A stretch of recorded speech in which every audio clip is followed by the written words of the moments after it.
j'aimerais aborder avec vous un sujet qui est très important pour moi, un peu délicat. Voilà, ça fait longtemps que j'ai ça sur le cœur et je crois qu'aujourd'hui je suis enfin prêt à me livrer. J'aimerais vous parler de la voyance. Le mec fait encore une vidéo différente, putain. Alors je faisais déjà des tirages de cartes dans mes vidéos, maintenant une vidéo sur la voyance. J'ai l'impression que je suis clairement en train de me spécialiser dans la divination. La voyance est une forme de divination dont on trouve l'existence dans les civilisations les plus anciennes. Pérorus et Perra. Si l'astrologie est considérée comme récente car elle nécessite des connaissances, la voyance, quant à elle, remonte à des temps beaucoup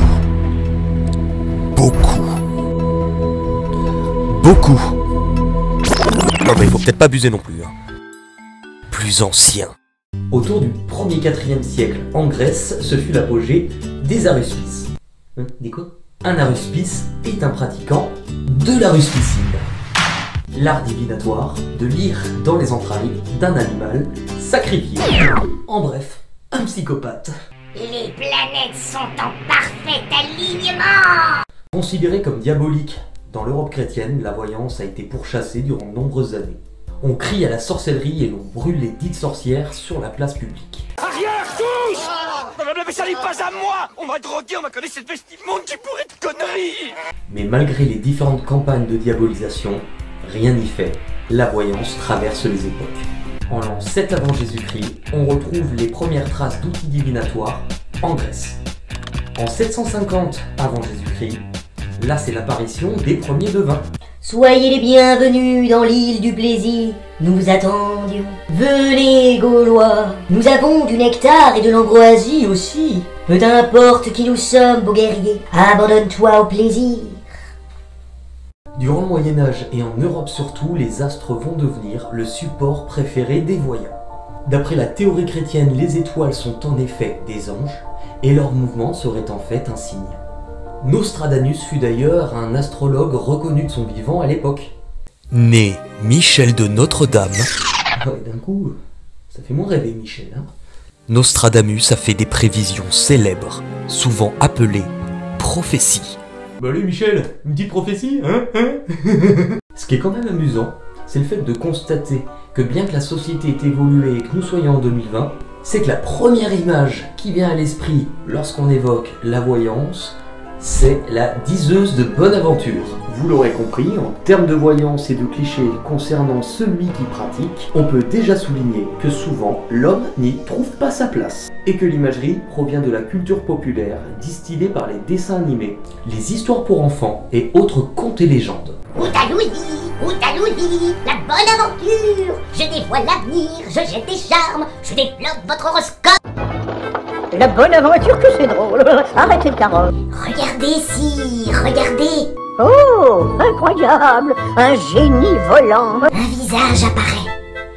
Une couronne ceint son noble front.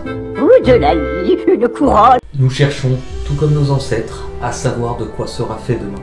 Les grands génies militaires comme De Gaulle, hommes politiques ou people consultent régulièrement, mais pas seulement. Et si peu d'entre nous osent le dire, nous serons presque tous amenés à consulter, une fois dans notre vie, un voyant, afin d'obtenir des réponses. C'est à partir du 19e siècle que la voyance marque un nouveau tournant. De populaire à caché mais toujours aussi utilisée, elle reçoit un nouveau statut en devenant pour la première fois un métier, ce qui lui permet de reprendre une nouvelle place dans la société.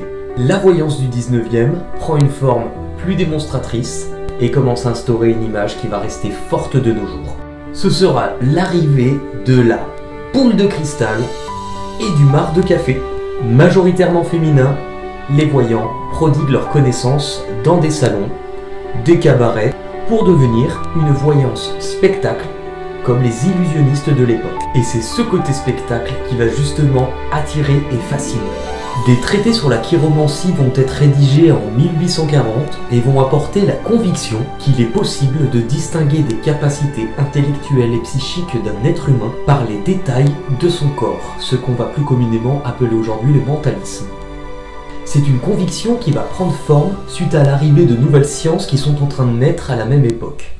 Et nous arrivons au XXe siècle. La voyance et l'astrologie deviennent intimement liées. Les supports utilisés pour réaliser les prédictions puisent autant dans l'ancien que dans le moderne.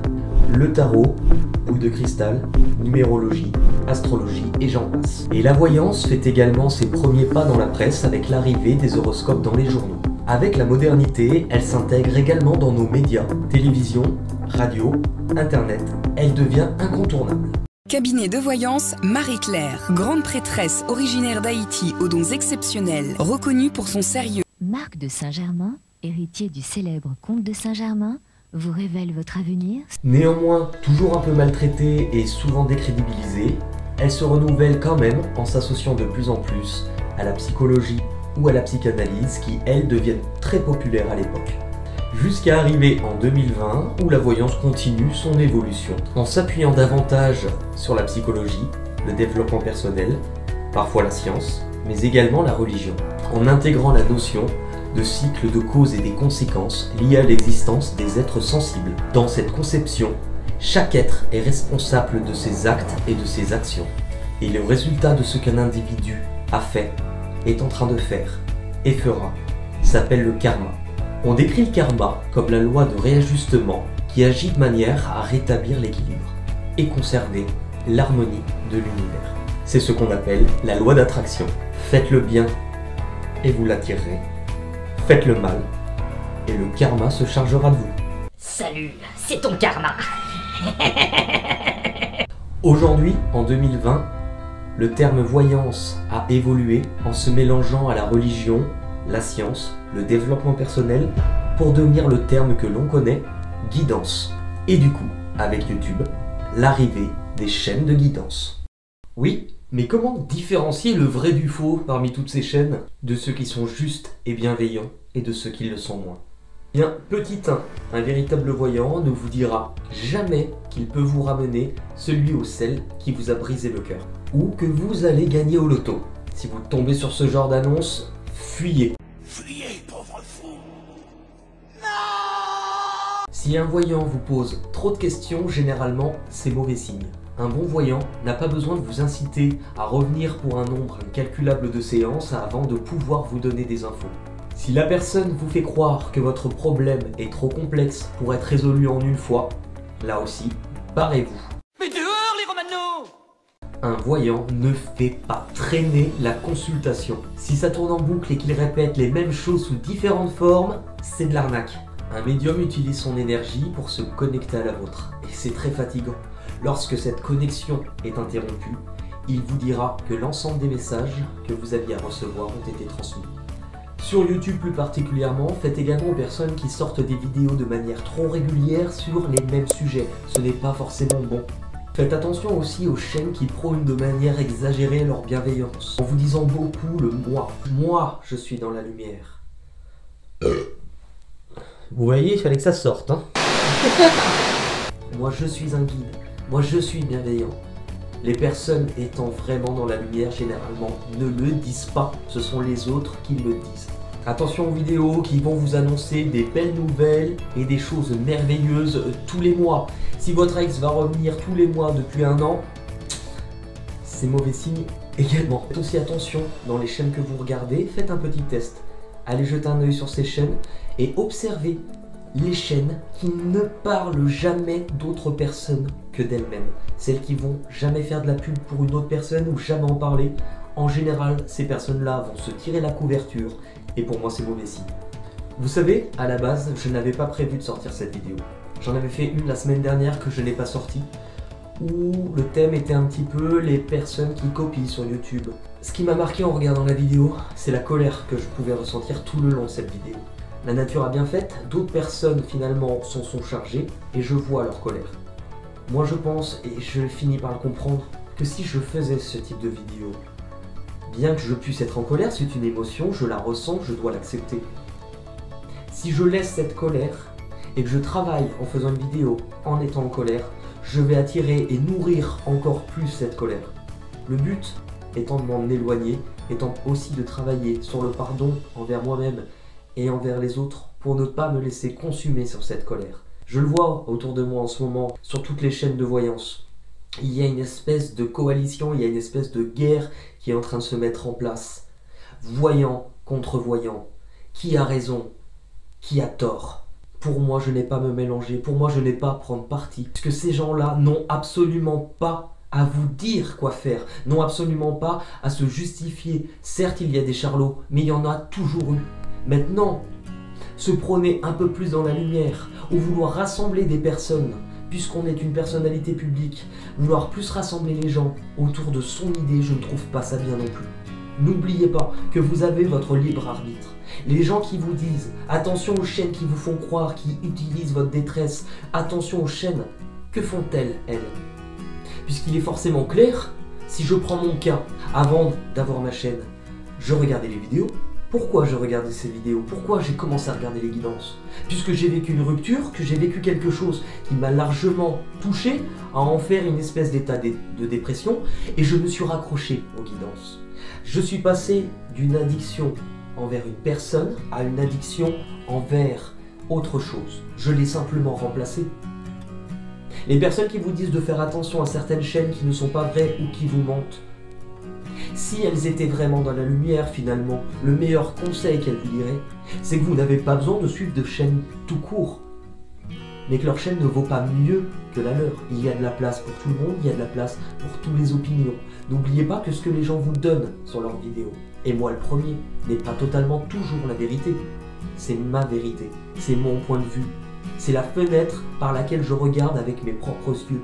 Si demain vous venez, je viens de cracher, pardon, si demain vous venez à la fenêtre à ma place, que vous regardez le même paysage, vous ne le verrez peut-être pas totalement de la même manière. Donc moi je dis stop à cette guerre. On est dans un milieu... Vous savez, sur YouTube, la voyance est un milieu exclusivement féminin. Je peux vous en parler, vous en dire quelque chose. Je suis coiffeur depuis 16 ans. J'ai toujours travaillé dans un milieu exclusivement féminin. Et je ne dis pas ça contre vous, mesdames, mais vous êtes les premières à le reconnaître. Quand on travaille dans un milieu exclusivement féminin, on est beaucoup plus sujet à la jalousie, à la médisance et au crépage de chignon. Je trouve cette guerre, mais totalement disproportionnée. N'oubliez pas, tous autant que vous êtes, tous ceux qui ont une chaîne, qu'il y a encore quelques années, nous tous, on aurait sûrement été brûlés pour faire ce que l'on fait. Et qu'aujourd'hui, si vous semez la guerre au sein de la même famille, vous ne valez pas mieux. Eh bien écoutez, cette vidéo va toucher à sa fin. Aujourd'hui, c'est un sujet différent, mais j'ai pris aussi beaucoup de plaisir à le faire.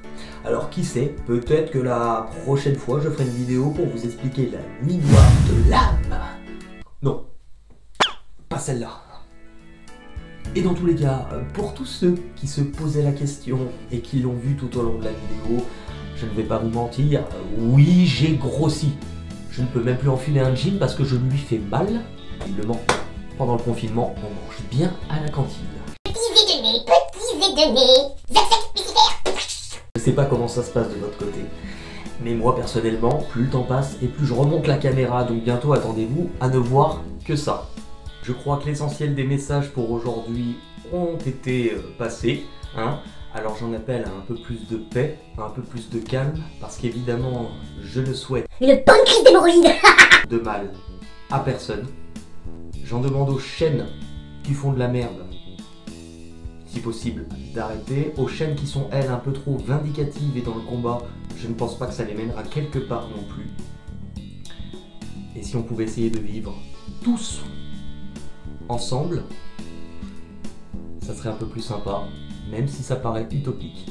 Tous ensemble, hey, oula! Je vous dis à très vite pour une nouvelle vidéo, et surtout n'hésite pas à t'abonner. À la prochaine. La prochaine. Bisous, bisous, bisous. Bisous, bisous, bisous.